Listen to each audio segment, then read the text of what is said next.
Have you ever found yourself in a situation where you felt completely incapable? Where what you were facing was just too big for you, right? Some of you guys know that I grew up on a farm in Texoma, not Lake Texoma, no. The Panhandle, okay? There's more tornadoes there than people, okay? But that's where I grew up. And during harvest time, I would drive the semi full of grain to and from the field to the elevator and back and forth. And I loved doing it. It was something that I liked doing and kind of broke up the day for me. But one day, I was coming back from the elevator, back to the field during wheat harvest. And during that day, there was ominous clouds that were building, right? My favorite days of the year. And I was coming in, and all of a sudden, boom, a tornado dropped about somewhere between half a mile and a mile away from where I was. And it's easy to tell distances out there because it's so flat. There's no people, there's no buildings, there's no trees or nothing. And so all the fields are exactly half a mile wide. And so I saw where it was, and the tornado dropped, and it was headed straight down to where I was going to go, okay? Two options. You stop right where you are, and you let it pass, and you just kind of hope that it doesn't turn, and it just goes in front of you, and you have a cool show. Or you can try to outrun it. Now, given that situation, what do you do? Given those two choices, what did I do? I started working gears, baby. And I started driving. I thought, I think I can outrun this thing. And so I started going down this, and it's a dirt road, okay? And there's a problem because at the end of the dirt road it's a dead end. And it's either turn right or turn left. So I had to drive as fast as I could for as long as I could, and then just at the very last second, slam on those brakes in time to make the left turn, because after that, there was a big ditch and a water well right there. So you can't go long, okay? And so I'm shifting through the gears, man. I'm pulling up the RPMs, I'm going, and all, the tornado drops, and sure enough, it's coming. Right about then, right about when the dirt and the debris start hitting my windshield, my dad, who's on a combine over in the field, he sees what's going on, and he starts radio on the CB, and he's like, Brian, do you see? There's a tornado. There's a tornado. And I'm saying, I know, baby. So I get it, and I didn't make it. The tornado, it was going to run into me, and I can't see. There's wind and debris and going all over. And right whenever I thought my goose was cooked, it just dissipated, and it just went away. Of course, my windshield wipers are going to dirt, and I'm just like, yeah, that was the greatest thing ever. But it is in those moments that you realize that you are not in control. Have you ever been there where you were in a moment where you were reminded that you are not in control, that you don't have all the capabilities that we think that we do sometimes? It's exactly that kind of a moment that the disciples found themselves in Matthew chapter 14. And that's when the real lesson began, that faith isn't about believing that God can do things for us. It's not just about that. It's believing that He can do things through us as well. Things that we could never do on our own. Now, we all know what it's like to face something that feels impossible, and maybe you are in a season of that right now. Maybe you feel like you're going against a storm and you're trying everything that you can do to either outrun it or outlast it. Now, I want you to turn with me to Matthew chapter 14. If you got your Bibles, turn there. If you don't, there's a Bible in front of you or it'll be on the screen. But Matthew chapter 14, and go with me to verse 22. Matthew 14:22 says this, immediately Jesus made the disciples get into the boat and go on ahead of Him to the other side, while he dismissed the crowd. After he had dismissed them, he went up on a mountainside by himself to pray. Later that night, he was there alone, and the boat was already a considerable distance from land, buffeted by the waves, because the wind was against it. Now, last week, if you were here last week, you remember that we were on the water again in this series where Jesus calmed the storm, right? And as soon as he calms the storm, they say, Jesus, don't you even care if we're going to drown? And he gets up and he rebukes the wind and the waves, and immediately it just calms down. And there was a question that was asked. You guys remember the question, right? I'm quizzing you right now, okay? A little Bible history from last week. He calmed the wind and the waves. He calmed the storm, and they asked a question. And I said it was the most important question of all time. Who is this? Do you remember? Who is this? Well, today, the question is going to get flipped. Because today, Jesus is going to do something amazing. And the question is, since it's Jesus, right? They found out, who is this? This is Jesus. He is the Messiah. He is in control, right? And since it is Jesus, then the question is begged of us, who am I? Because if Jesus is the I am, right, then it changes who I am. So guess what? There's a huge storm. Nothing like a good storm to point out the obvious, that we are not in control. I think of Brett and Jamie Henderson several years back. I think that, was it 2012, whenever they were on a cruise, and they get a call that a tornado had come and totally annihilated their house while they were gone. Good thing that they, sometimes God is with you when you're booking that cruise, I guess. And it's just a reminder that you are not in control. Sometimes God is the one that is pulling the strings, and we are not in control. I mean, their house was gone. I think they had a toilet left or something. Sometimes life is like that. We are not in control. Look at verse 25. Shortly before dawn, Jesus went out to them walking on the lake. Shortly before dawn. Now, that's interesting to me, because that meant the last watch of the night, which was 3 a.m. to 6 a.m. So it begs the question of, why did he let them struggle that long? He could have went out there so much earlier, right? He didn't have to let them struggle all night long. Why the struggle? And you may be asking the same question in your own life. Why are you letting me struggle for so long? Well, struggle is a great revealer, isn't it? You don't really know who you are until you've gone through great struggle. Struggle reveals our faith more than anything else could. I don't know if you guys have seen this story. It's not hit major headlines, but it's definitely happening. On February 12th of this year, in the Democratic Republic of the Congo, militants from ISIS, they abducted 70 Christians from a village and took them to a church, and they told them, convert or die, and they held true to that. And every single one of those Christians, every single one of them kept their faith. And they met their Father in heaven that day. They're in heaven right now, and I'm proud of them. Their faith was revealed. But now a whole region there is fraught with struggle, and I'm glad that we don't have to deal with that kind of struggle here right now, but we do struggle. That's not to say that we don't struggle. We do struggle. And when we do, it reveals who our faith is in, what our faith is in.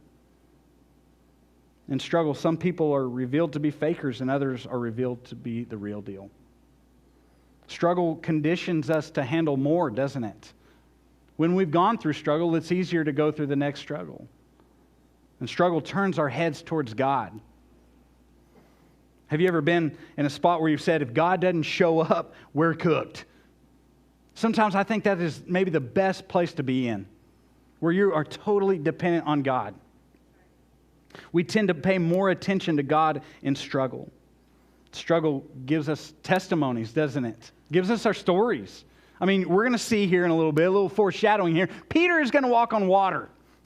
The greatest story ever. But he doesn't have that struggle and that story unless he has the struggle. Look in verse 26. It says, when the disciples saw him walking on the lake, they were terrified. It's a ghost, they said. They cried out in fear. Now, in the other weeks in this series that we're in, Uncomfortably Close, other people have come uncomfortably close to Jesus, right?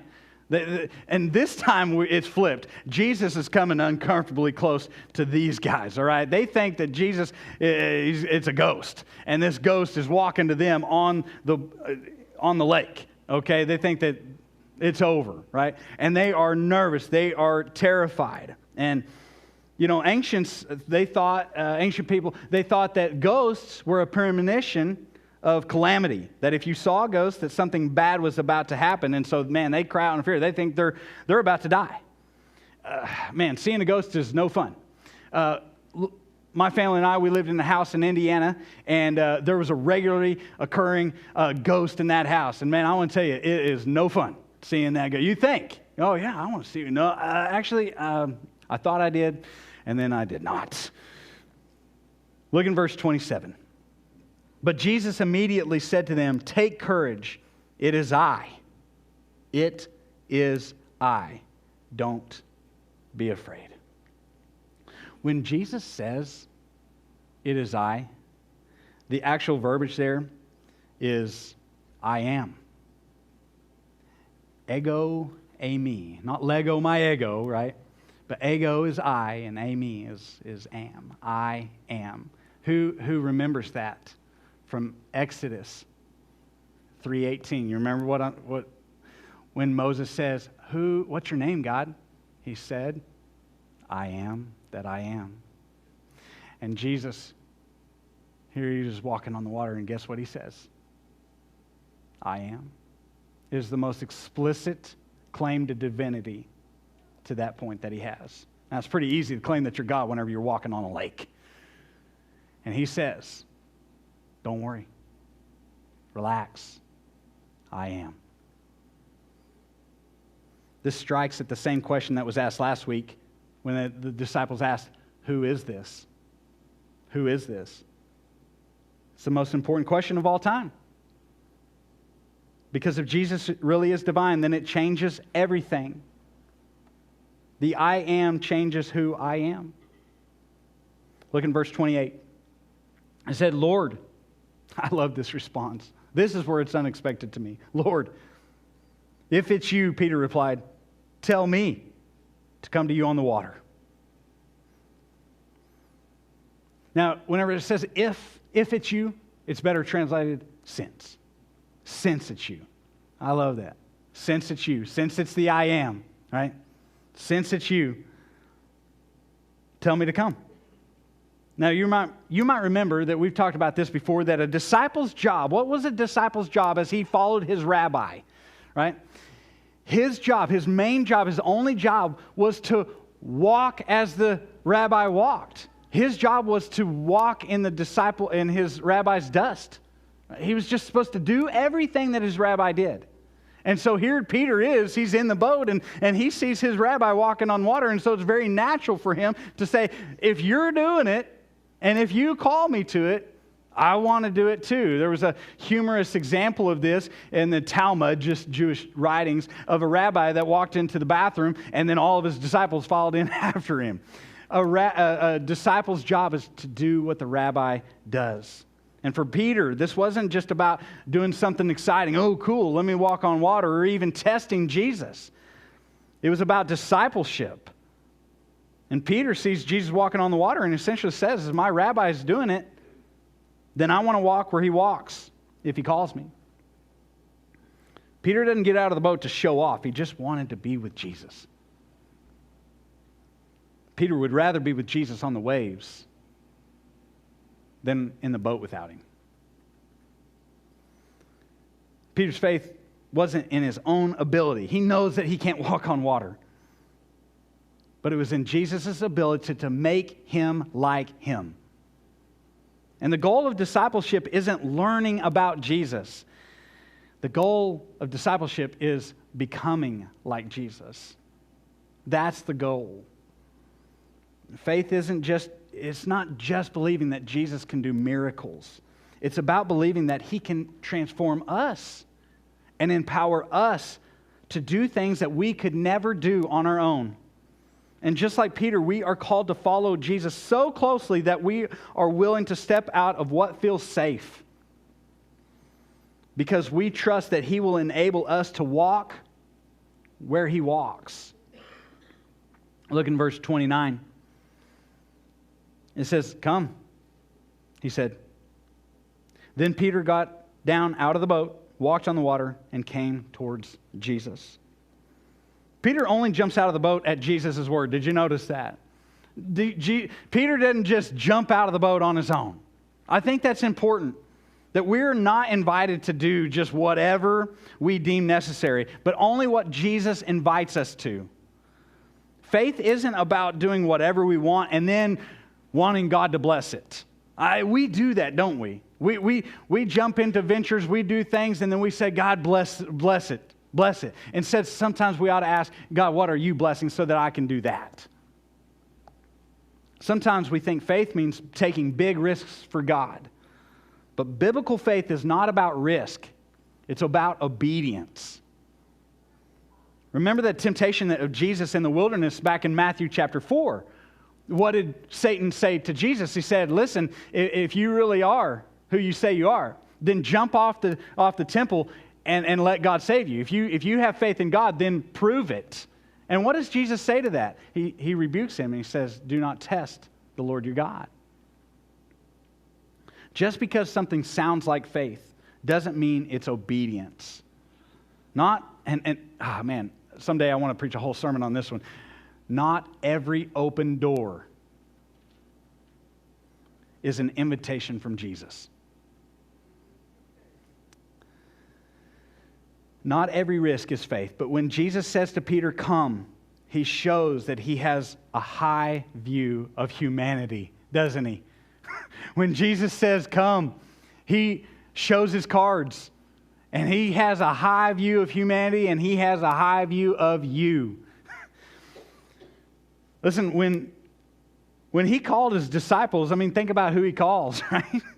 He calls fishermen, tax collectors, revolutionaries, zealots. They were not trained theologians, right? And when Jesus dies, later He dies and He rises again, He didn't wait around and help them start the church up and make sure it's running well and make sure it's all organized and get their Excel sheets in order and everything. He didn't wait for that. He just bails. Now, He gives them the Holy Spirit. I'm not saying He didn't do anything, but He physically leaves and He trusts they will figure it out. Jesus has a high view of humanity. And Jesus believes in Peter, and guess what? Jesus believes in you.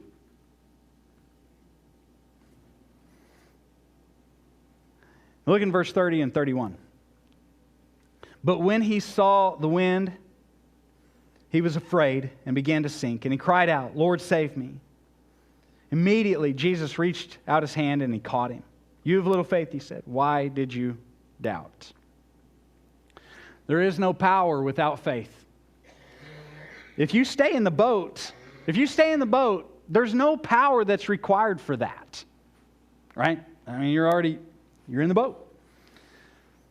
But if we do step out and we have that faith and we're walking with Jesus and walking where He walks, but then we turn and we look at the waves, we look at the wind, and we take our eyes off Jesus, we lose that power. And I wonder if some of us have lost the power that we once had. I wonder if we can point to a time where we were with Jesus on the waters, but now we prefer the safety of the boat. Now I love whenever it says that Jesus, He reached out His hand and He caught him. And we notice that Jesus let him sink, but He did not let him drown. Can I say just a quick encouraging word to our parents today? I think it's okay to let our kids sink a little. but we do not let them drown. It's okay to let them struggle at the oars. We have to know the difference between hurt and injury, pain and trauma. We don't let our kids drown, but it is okay to let them struggle. It turns out that we can hinder our kids' development if we're not allowing them to struggle. And then when Jesus said, did you notice he said, why did you doubt? Right? I've always thought, man, that's kind of harsh. At least he made it a little ways, Isn't that great? I noticed that as I was studying for this, there was one theologian that said he wasn't talking about Peter's doubting Jesus. He was talking about Peter's doubting himself. Why did you doubt yourself? And I don't think, honestly, that that's accurate to the text. I think he is talking about his faith in Jesus. But I do think that there's a point to be made. That Peter knows that he can't walk on the water. But he still asked Jesus if he could come. And look at where Peter's faith starts. Since it is you. And here's the point. There is nothing impossible for us since it's Jesus. What is not being said is there's nothing impossible by us. Peter knew that he couldn't walk on water by himself. I mean, we've all tried it, haven't we? Whenever we were kids, we all tried to run and see how many steps we could get on the pool, and we all sank. 100 for 100, we all sank. None of us have done what Peter has done. He holds the record. But because of Jesus, since it is you, we can do what we could never do on our own. Look at 32 and 33. And when they climbed into the boat, the wind died down. And then those who were in the boat worshiped him, saying, truly, you are the Son of God. It was when they understood who Jesus was that they worshiped him. Let's not pass that by. When they understood who Jesus was, what did they do? They worshiped him. Here's what I think. I think we worship to the degree of our understanding of who Jesus is. That's what I think. My friend Steve Niblock, he was in the Navy, and he sailed on the USS submarine Whale. Did I get that right? And we got a picture of him here, and man, you look good, Steve. What happened? Just kidding. There he is. And listen, he could tell you all about the boat, right? And you might be impressed about that submarine. But listen, it's when you see it for yourself, then you are in awe. Okay? But there's another level. But when, and only when you're actually a sailor on the sub and you begin to understand how it works and understand its true power, that you can truly appreciate it. And he said that he was telling me that there was one window on the sub, and it was down, and you could look down into the nuclear reactor of the sub. That submarine had great power. Listen, tying this to Jesus, if somebody has simply told you about Jesus, you can be impressed, and that's great. But if you have experienced his power personally, now you're in awe. But when you devote your life to him, become a disciple, and you begin to learn just who he is, then you truly worship him. And when we understand Jesus' power, we can't help but worship. We can't help but worship. It's the overflow. Try to stop yourself. I promise you, in heaven, we will not worship with our hands in our pockets. When we see the great glory of God, we're not going to be like this. I promise you. Now, I love this story, and it's one of the great stories of the Bible, and because it's so applicable to our lives. And so for us, I just want to think about the three elements in the story: the boat, the step, and the waves. So the boat. We all like security, don't we? But Jesus calls us to faith. What are we clinging to for safety instead of trusting Jesus? The boat represents security. It represents our familiarity. It represents our control. It's where we feel safe, even in the storm. And stepping out of the boat means stepping away from self-reliance into total dependence on Jesus. Do you guys know who Henry Nouwen was? He's a well-known author and theologian, and he spent time with a circus troupe, and he became fascinated with a trapeze artist. And he asked the flyers about their job, and he explained something profound, the flyer did. He said, the flyer does nothing but trust. He said, the catcher is the one who does all the work. He says, when I leap, I have to stretch out my arms and wait to be caught. If I try to catch the catcher, he said, I could break my wrist, or worse, we could both fall. He said, the key is to let go of the bar, leap into the air, and trust that the catcher will catch me. Now, and realize that this is a perfect picture of faith. Faith isn't about holding on. Faith is about letting go. The hardest part isn't the jump itself. It's the moment when you're suspended in midair with nothing holding on to, trusting that Jesus will catch you. The boat, it's safe, it's known, it feels secure, but Jesus is calling us to let go and to trust Him. Safety, listen, safety cannot be your God. Jesus must be your God. What's the one thing that you're clinging to that will keep you from fully trusting Jesus?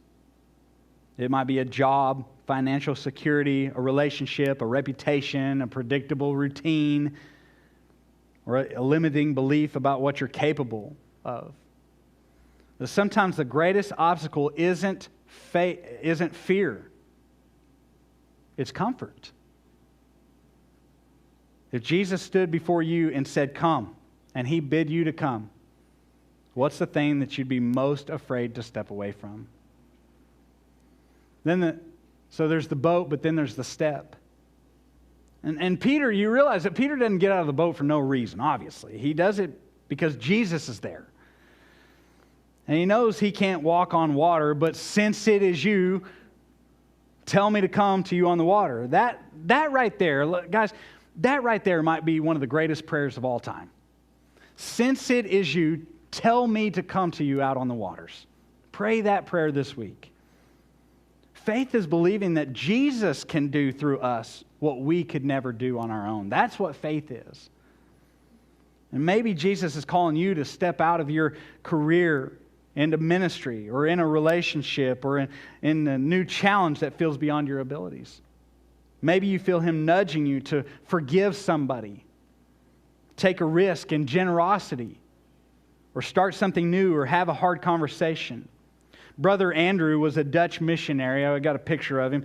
And he felt called to smuggle Bibles into communist countries where Christianity was illegal. He wasn't like a highly trained spy or a skilled smuggler. This guy was just a dude. He was just a guy. And one of the most famous moments in his ministry happened at the Romanian border. His car was packed with Bibles, and the guards were known for doing extremely thorough searches on the cars, sometimes even taking the cars apart piece by piece. And he's driving up, and he's got a car full of Bibles that he is smuggling into the country, and he sees that the guards are stopping him. And so he prays this prayer, and he says, Lord, when you were on earth, you caused the blind to see. Today, I'm asking you to cause the sea to be blind. And he drives up, they stop him, and they search his entire car, and they never saw the stack of Bibles, inexplicably. And they waved him on in. He knew that he couldn't do it. He had no ability to make that happen. But he believed that Jesus could do the impossible through him. Sometimes we've reached into our own abilities to walk on the water, and we find that we can't stay on top. But beware of thinking that it cannot be done. It can be done. if you would only look to Jesus. The well of your abilities may run dry. But in that moment, in this moment in the story, consider this, that the source of living water is standing on the waters. If He bids you to come, He will not fail you. And then lastly, the waves. What is distracting you from keeping your eyes on Jesus? Peter was walking on water. His faith was strong enough to carry him. But the moment he focused on the wind and the waves, he started sinking. Waves are the things that distract and discourage us. In 1954, there were only two men. In that year, there was only two men by that time who had ever run a mile under 4 minutes. And so they set up a race, a highly anticipated race between those two guys, Roger Bannister and John Landy. And during the race, Landy led for the whole race all the way to the final bend of the race. But he was plagued by thoughts of Bannister's position. He just wanted to see where he was. And unable to resist, Landy glanced over his left shoulder to check. And at that precise moment, Bannister surged past him on the right, ultimately winning the race. And Landy later remarked, he said, I would have won the race if I hadn't looked away. And he said, if I hadn't taken my eyes off the goal. Maybe your waves of distraction are financial stress. Maybe it's fear of failure, criticism, past mistakes, or insecurities. Often the waves feel more real than Jesus, don't they? Because they're loud, they're immediate, they're in your face. And they're overwhelming. But the storm didn't stop Jesus. It only stopped Peter when he let it take his focus, his eyes off of Jesus. Let me end with this and come back to this one last thought here. That Jesus reaches for us when we sink. Even when Peter failed, Jesus immediately reached out to catch him. And the beauty of this story isn't in Peter's ability to walk on the water. It's Jesus' ability. Since it is you. And since it is Jesus, we can now do what we could never do on our own. Since it is Jesus, we can trust Him. And of course, the greatest thing that Jesus ever did for us was not walk on water, it was walk to Golgotha. To walk to the path of the cross, the Via Dolorosa. Since it was Jesus, we can have eternal life. If we believe in His name. He bids you to come. Will you finally submit to Him? Will you let go of your boat and take that step? Let me pray.